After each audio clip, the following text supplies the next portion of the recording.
We are live. Good morning to people. Good morning.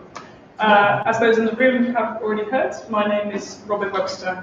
I work for Climate Outreach, which is a small charity based in the UK. We focus on how you talk about climate change, like the social science of climate change communications.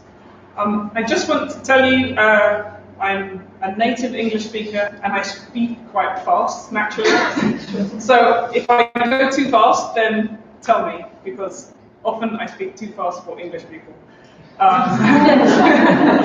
Can you all hear me okay? Okay, great. Let's go on to the next slide. So this is just for those in the room, so I will be quick to give an idea of what we are doing. Basically, before lunch, we will talk about some principles for communicating climate change, and we have those joining us online for the first half an hour.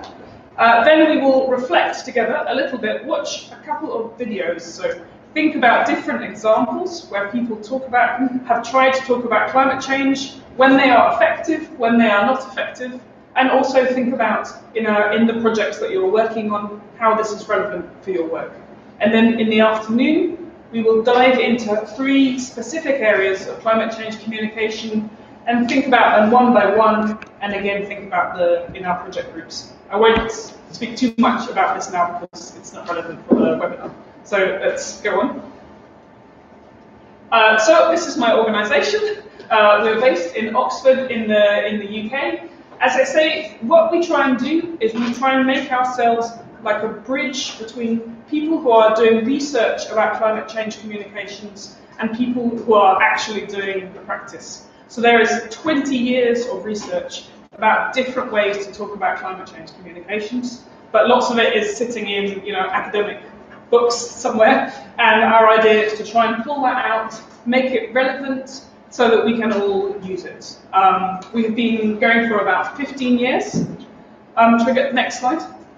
And these are some of the examples of some of the work that we do.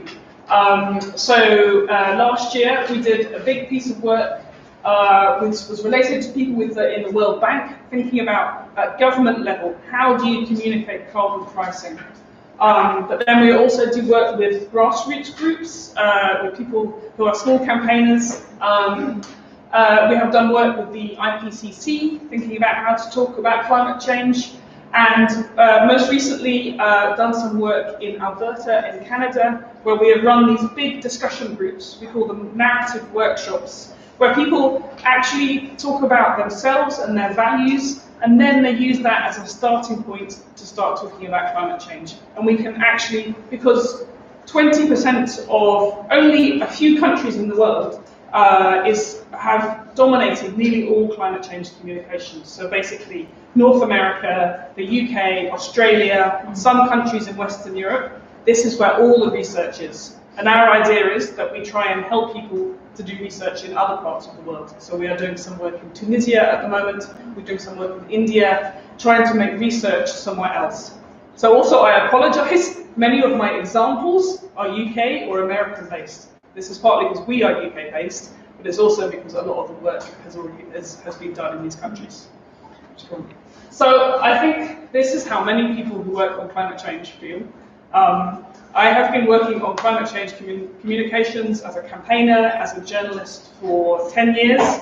And I noticed the other day, this cartoon was written in 2013, but they already got 2019 already right. This is still happening. It can be, I think many of us who work on climate change communications feel like this, like a little bit frustrated. Who is listening and why are they not listening to us? Okay, we go on. Well, it's complicated. Climate change communications is a science like many other sciences. One of the things is we test hypotheses and we look at how we think about climate change. And what we know is that as people, we have different parts of our brain. One part of our brain is the kind of more emotional part of our brain, and one part of the brain is the more kind of more rational part. And the thing is, we are often very much more driven by the emotional part of our brains. When we talk about climate change, we are often talking about facts and figures, numbers, and this is in the rational part of our brain. So it's very hard sometimes for us to understand the emotional impacts of climate change and to communicate it to others. And we are also driven by the people around us, by our values, which are not necessarily always rational things, thinking, oh yes, this is important, I must do something about it. So when we think about how to communicate climate change, we have to think about how the science behind it, who we are as people, in order to speak to our more emotional part of our brain, in order to tell the stories that motivate us. Okay. So, because as people, we think in stories. Climate change is understood and believed as a socially constructed narrative, as a story, which is conveyed by trusted communicators that reflects their identity and validates their values. So all of us, so many of the words in here that are read are kind of the important part of communication. So the narrative, the story that we hear when people talk.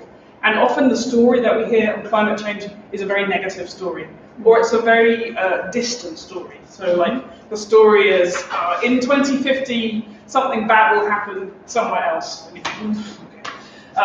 This doesn't feel like a personal story. Or the person who is speaking is not somebody that you trust. So say perhaps if you are somebody who holds quite conservative values, a lot of people who are speaking about climate change tend to come from a more liberal left perspective. So maybe the things that they say, or the person that is just not somebody like, you're just a lefty hippie. I'm not going to listen to you. Like we're all motivated by people, the people listening to the people that we trust. And we want to think about who we are as people. So the things that we believe make our identity stronger. So often, if something doesn't reflect our sense of identity, we don't want to think about it or believe in it. And crucially, climate change communication is about our values. So we go to the next. So we think values is a really fundamental and important part of communications. And what are values? We kind of all know, but it can be useful to try and think about it. Values, the things that matter to us. So if I said to you, what are the things that you care about the most? Maybe you would say like family or community, kindness, beauty, friendship, or success, looking good to other people. Like these are all the things these are our values, and sometimes we are more motivated by some values than other values. We have a thing where we talk about intrinsic or extrinsic values. So intrinsic values are these values which are more of the self. So like beauty or friendship or sense of self-identity, the things that are inside you. Extrinsic values, more like success, beauty, like the things on the outside, people looking at you. So some people can sometimes be more motivated by extrinsic values, and some people more motivated by intrinsic values. What the data shows us is that people who are more motivated by intrinsic values often tend to be more engaged with climate change. So if people are thinking more about external things, then sometimes they are often less engaged with climate change. I will talk about this more a little bit later. What we believe is that effective communications happens from the values up rather than the numbers down.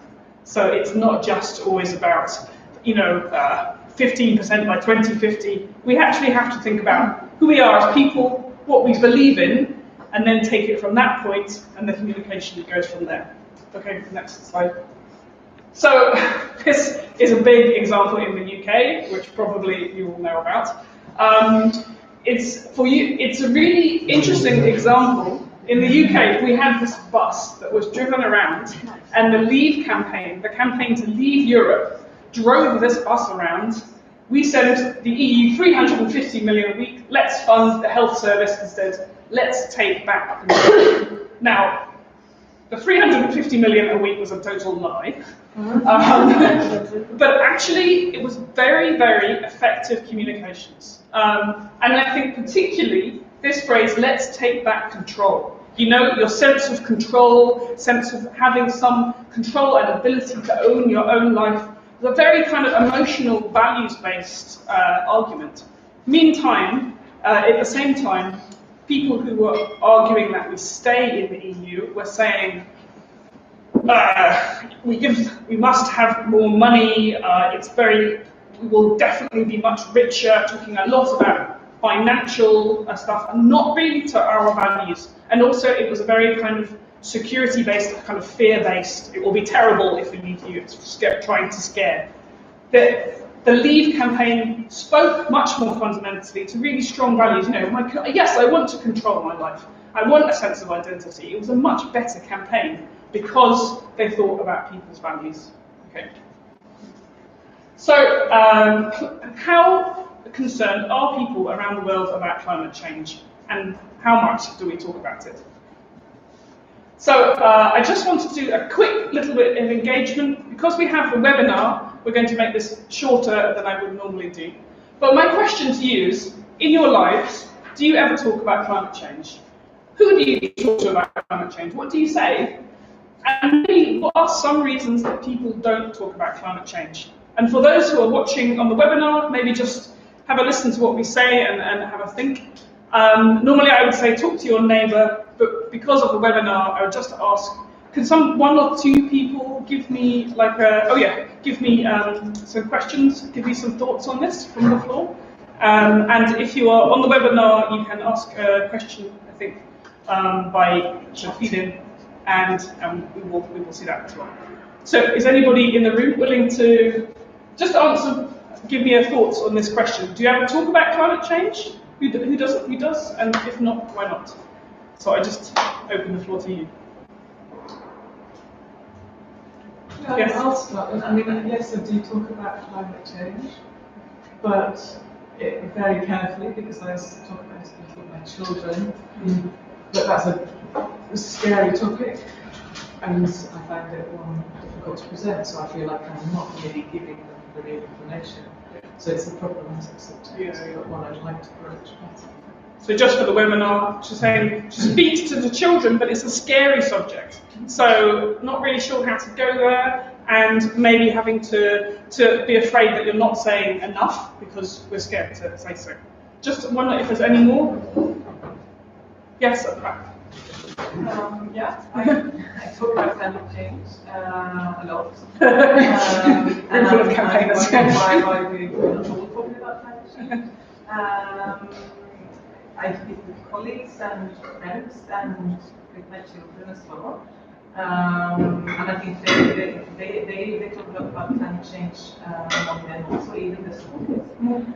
The reasons people don't talk about climate change, that I'm really scratching my head because I'm not sure why. Maybe because what you said earlier about who's trusted in this discussion. Yeah. It's difficult to take a stance. People are still not really sure as to how serious is this really. Still, I think. So maybe, and also I think it's out of fear, and people are not sure how they should respond personally. Okay, great. So I'm going to stop just now because people on the webinar can't hear you, so I'll just summarise it. Sorry, I should have said that earlier. I'll summarise briefly. So obviously everybody in this room is talking about climate change for our jobs, but there is sometimes we're not sure why so many people aren't talking about climate change, but it may be issues of trust and of fear, people being afraid of the topic. Okay, I'll just do one more, but then we'll make it quicker because of the webinar.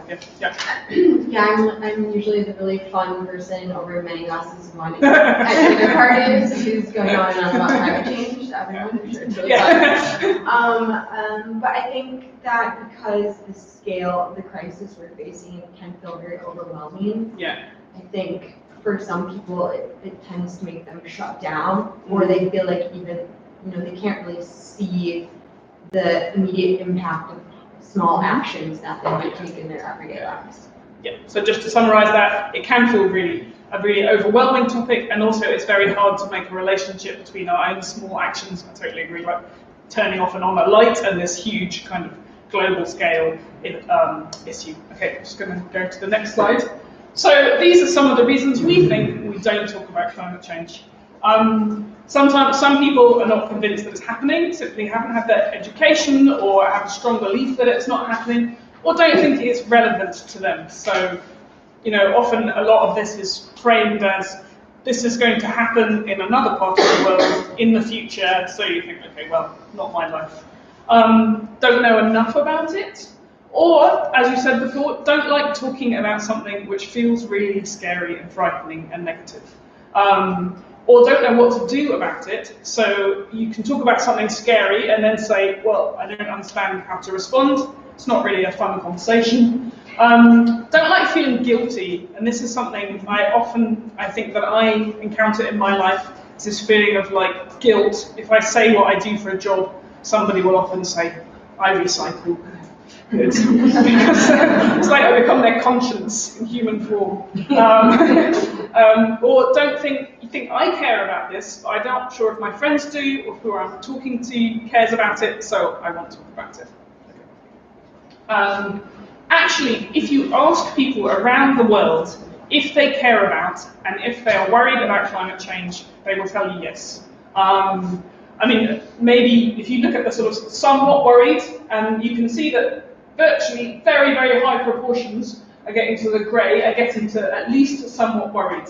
And this, you would perhaps say, I would think that really we should all be more worried than somewhat worried. But at least it shows, if you ask people, they do care. They do say they are worried, and not just in like Western countries. Actually, perhaps not surprisingly, in countries where we think people are likely to be more impacted, or being more impacted already. So, for example, here in Brazil, you can see that a very high proportions of people are saying that they are at least somewhat concerned.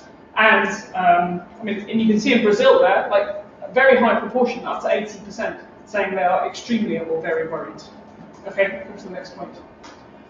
And this is even in America, where we know the debate is very polarized, which is America's kind of like the king of climate skepticism.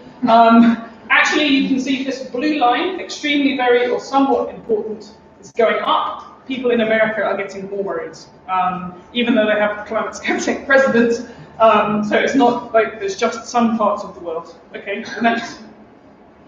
But if you say to people, what are you worried about? They usually will say something else.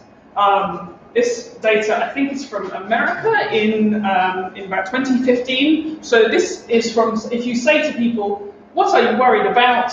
They say dissatisfaction with government, the economy, unifying the country, immigration, and, go to the next slide, very small number of people will say environment.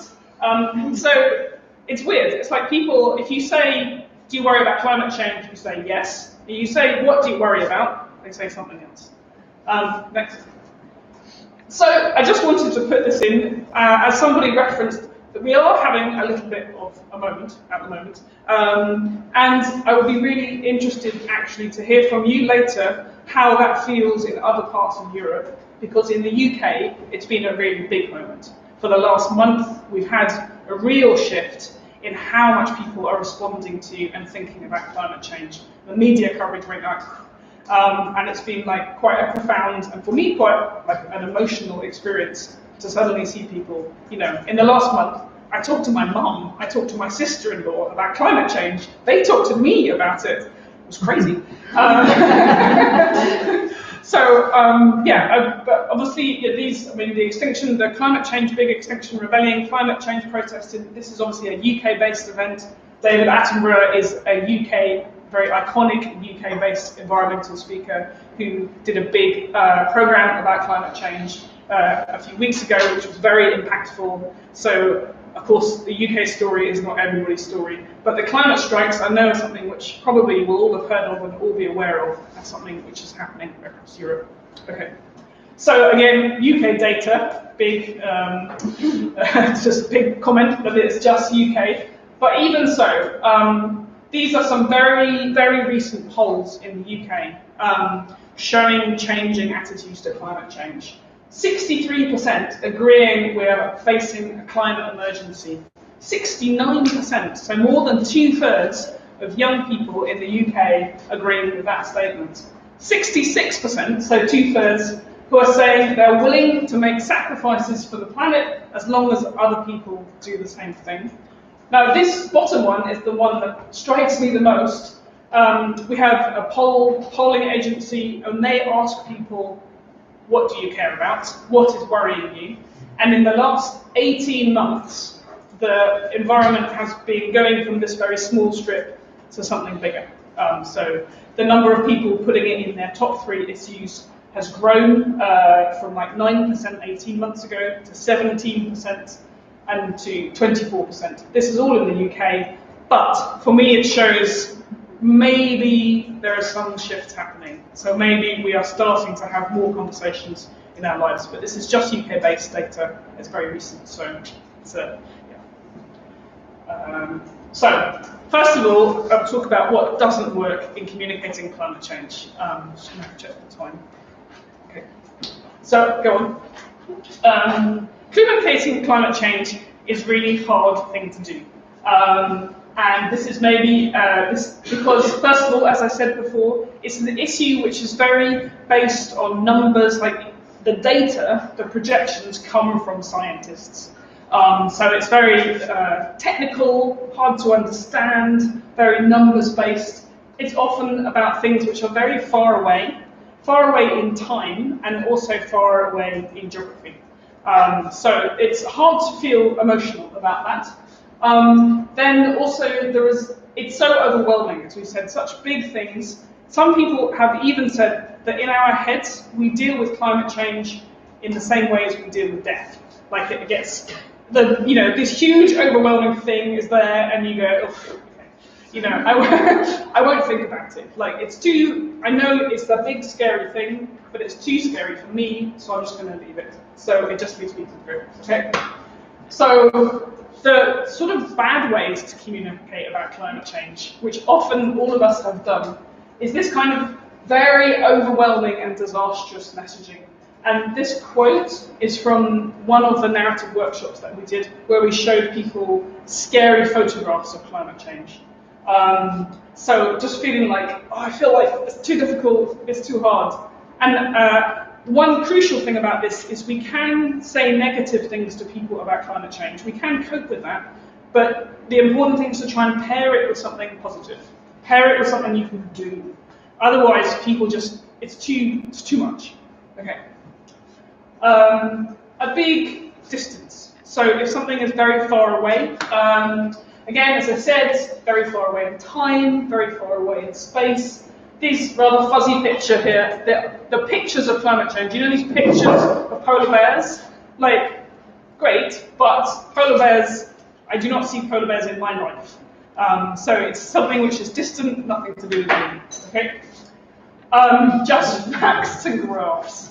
Like, I have written these sentences in my life so many times. By 2050, there will be an increase of parts per million by, is the language, all this facts and figures. It's not emotional to us. It's not something that we naturally or easily think about. It's your fault. So I think this is something that we all feel, that I encounter a lot in climate change. The feeling of blame, feeling it's really hard. It's so hard because people don't want to talk about something where they feel they are doing something wrong. So it's so negative. Okay, next. And more than that, so as this is my boss, George Marshall, wrote this book. Some people have accused environmentalists of being using religious messaging, but he said, well, if it's like a religion, it's a really bad religion. It's like lots of guilt, lots of blame, lots of fear, no saviour. It's like, ugh. Okay. This is really interesting because I think this is something that that is very a big part of climate messaging, saying, if our country doesn't stop climate change, then we will suffer $3 billion in damage and all this stuff. Actually, if you look at the psychology of it, it doesn't really work, particularly since the financial crisis back 10 years ago. Now there's a lot more distrust of financial markets, distrust of people making money out of things. So talking about it in a kind of business money way makes people feel a little bit like, I'm not really sure about that. And then also, some data shows that if you use a financial mechanism to try and persuade people to do something. So in Wales and in the UK, for example, they introduced a tax on plastic bags at the supermarket. So we go to the supermarket, and if you want a plastic bag, you have to give them like 5p. It's fantastic. It worked really well. It stopped people using plastic bags. Everybody starts to bring their own bag. But the result of that is that sometimes they start doing something bad for the environment somewhere else. Because you feel like, oh well, I didn't pay for my plastic bag, therefore I'm going to go and fly somewhere else. So it's because it's not come from something emotional inside us, not come from a decision, you're being paid to do it, the kind of psychological results of it can be a little bit not what you hope for. So how much time do we have for the okay. So I'm going to do some few thoughts on what works better. Okay. So go on. So strong communications. Strong communications say, this is who you are. This is your identity. And they make your identity feel stronger, like a part of your own community. This is what you care about. This is the thing, you know, people like you, your friends, your family, they care about climate change, so do you care about climate change. You're a part of other people, a community of people who care about climate change. Other people like you, people that you trust, people you feel you are similar to, they care about climate change too. And when you act in this way, you belong more to your community. And I know from my own life and my own experience that that is true for me, because I've been an environmental campaigner, and when I act on climate change and I do things on climate change, I feel more strongly connected to my friends, to my family, because to my community of people who care about climate change. But that's because I am in that small community. But this is what good communications do, is they increase your strong sense of identity and community. And then gives you again this thing, let's take back control.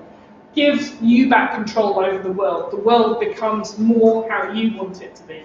So you can be somebody who changes the world in the way that you want. So this is how strong communications can help you. I can see that. I'm sure we'll circulate slides as well afterwards, won't we? So if you feel it to write it down. Okay, let's do that other little bit and then we'll get. Okay, so next. So this is, I guess maybe what you might say is a traditional story about climate change, the kind of narrative that people use. A terrifying future is coming, whatever we do will be a disaster. You must immediately give things up, you must sacrifice to prevent it being even worse. Even then, it may be too late. Like this story about climate change, yeah, for me this is a familiar one. This is perhaps one that I've used in the past. Okay, next. This is maybe our suggestion for how we might start to reframe, how you can have different sorts of messaging about climate change. So big changes are already happening.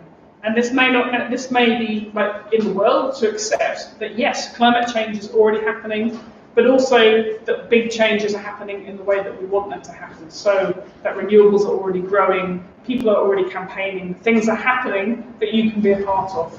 And we, our community, we are resilient, so we're able to cope with change, we are creative, we're proud of who we are. And we can work together to prepare and protect ourselves. So when we did the work with people in Alberta in Canada, this is a very strong oil-producing region, and people there have a very strong sense of being self-reliant, of being very strong people. So if we said to them, okay, we would like to help you move to more low-carbon jobs, maybe the government can come and give you money to help you have different jobs. They were like, we want to look after ourselves. Like, we have a very strong sense of our control. We are proud of who we are as Albertans, and what we do is we produce oil. So we have to think about that strong sense of identity and self and pride in order to talk to people about how change might happen. And when we do these things, we can make a future better. So this acceptance in the first place, strong sense of identity, strong sense of community cooperation, and a positive vision. Were you able to go on for the webinar? Or, okay. Go through these slides. However, messages are real. You have to believe that somebody is really speaking from the heart. So I'm going to talk about renewable power and positive vision with authentic communities. I'm the wrong person to put in identity. And if you listen to like the kind of presentations that he gives, Donald Trump's incredibly validating of the people in the room. You know. And what makes communists or anything? People that we can see, people who are like us. And again, this idea we'll leave the webinar because then we're going into a little bit more of a discussion.